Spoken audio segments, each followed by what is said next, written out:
My brother and friend Erufai was all over the place on social media. You know, he has started now. He has handles on Twitter, on TikTok, on Facebook, on WhatsApp. You don't win elections on Facebook, on WhatsApp. Tell me, he has won elections. No, he won election under APC. Not now. So Erufai is nothing without APC. Absolutely out of that APC. What is Erufai? He is from Zaria. We just have a runoff in Zaria. Check the records. How many votes did ADC got? In fact, they finished distant third behind even PDP, which is dead. You know, PDP now is just like a chicken which has been cut off. It can continue to wrinkle, but you know it's dead. PDP is dead. They say they are weak. They say they're resurrected. No, the head has been cut off. They are still wrinkling. What is PDP? It's Wike and Atiku. Atiku has moved. Wike is one leg in, one leg out. So tell me, PDP, if they like, let them zone the presidency to the ocean. Oh, Mula, this is one shall never end. Yes, so this APC Chieftain, this man get mad. He use my finish or a PDP. He said if they like, they should zoom their ticket to the ocean. He said they don't know. They say they are dead arrival. Well, when I listen to this man, I piece of point to understand. This man did that for so kind of statement we made. Well, I know I talk too much. Make my list to run here for him. Please, after watching the video, help me to share. Also, drop your thoughts. I really want for sure. Your party is becoming fast unpopular and is going to perhaps suffer rejection from a lot of Nigerians because, according to opposition, the sufferings of the Nigerian people. Sheon, I cannot sit here and pretend that Nigerians are not suffering. But that is not essentially an APC only problem. Other parties are also in government. There are opposition parties running state governments. What have you seen different from what APC governments are doing? So essentially the suffering is not a party affair. So it's all party that is clueless. It's all of you that are in government that are clueless. No. It's not the issue of being clueless. First of all, we have to situate Nigeria's. The basic problem we are having now is because of the removal of the subsidy, which virtually all political parties agreed that Nigerian economy cannot continue to rely on the subsidy. The modality is what they disagree on. Whether the modality or not, even before President Tinubu assumed power, remember that the subsidy has tactically been removed because it's not in the budget. So if anybody comes and say, hey, Nigerians are suffering, say, nobody will sit here and pretend that Nigerians are not suffering. They are suffering. But what are the alternatives? You just finish speaking with somebody. Well, I am a realist. I'm a politician. His party went to election. He now said that Tinubu is a bad market now. Okay, his party contested election in these by-elections. Tell me in any state in Nigeria where you have the by-elections, where 5 people voted for SDP. So the essence is that Nigerians cannot be blindfolded by, okay, you are in a problem. If you trace back the problem, it started with PDP. If you look at insecurity, it started during PDP. So now, I mean, it does look now, what you're trying to say invariably that Nigerians should be looking for alternative. Would the ADC, for example, be a viable one? Which alternative? See, like I told you, I'm a politician. What is ADC? That is the African Democratic Congress. No, that now is being led by Alliance. David Mark and your and Aregbesola, who is the secretary. With due respect, I really don't think I should discuss them as individuals. No, but the worth of the politician, Cheun, is how far he is able to deliver when it comes to election day. Look at what caliber of people. Okay, associating with that party. Caliber of people. David Mark is from Benue. So tell me listen, PDP, he left PDP. Even when he was in PDP, now that PDP has gone one way, ADC has gone one way. Even then they were in government with the Peter them in Benue. Oyegun is not there.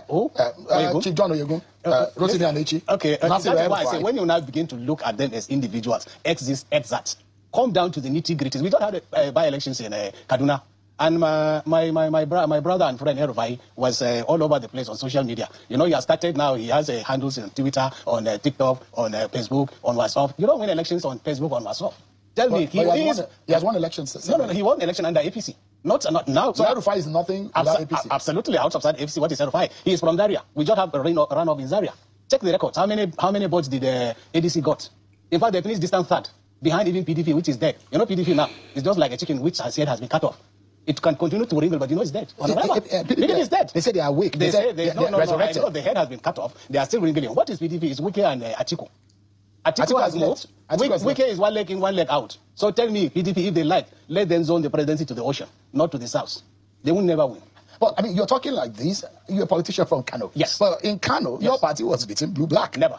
And NNPP defeated the party. No, we did 1-1. The by-election was 1-1. I'm talking about in the main election, the governorship election. Okay, NNPP run the affairs of the state. Election is not a straightforward jacket. Before the election, we had our own problems, which we knew. We couldn't manage the party properly. So, like 40% of APC members left the party.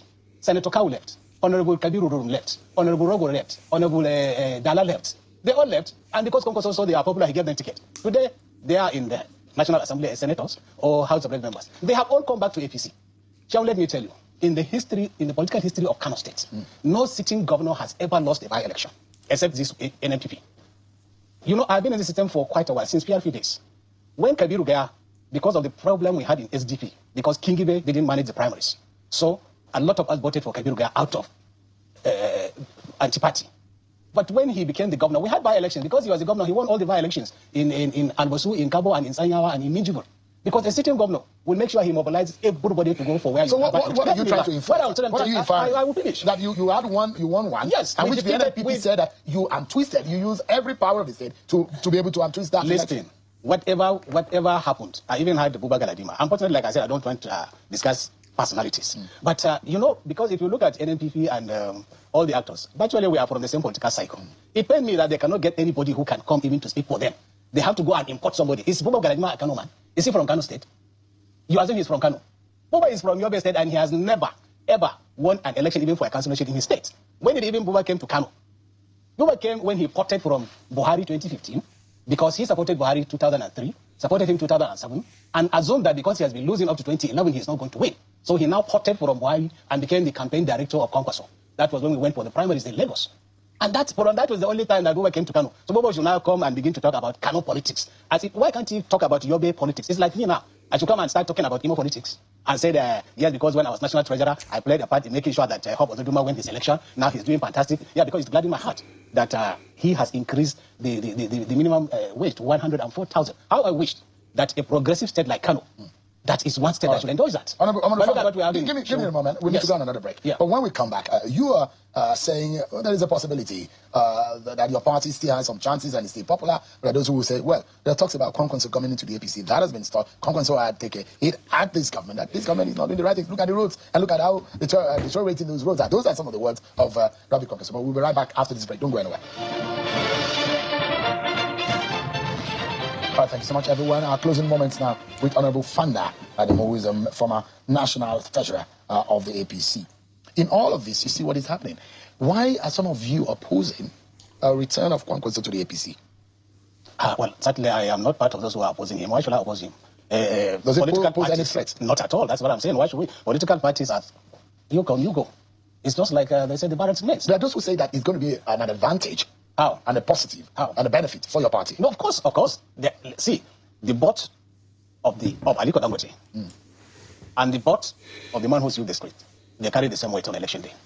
So any addition that you are going to have as a politician... But that's not the case of Kwankwaso right now in Kano State. Why? There are those who assume that the day Kwankwaso leaves the NNPP for the APC,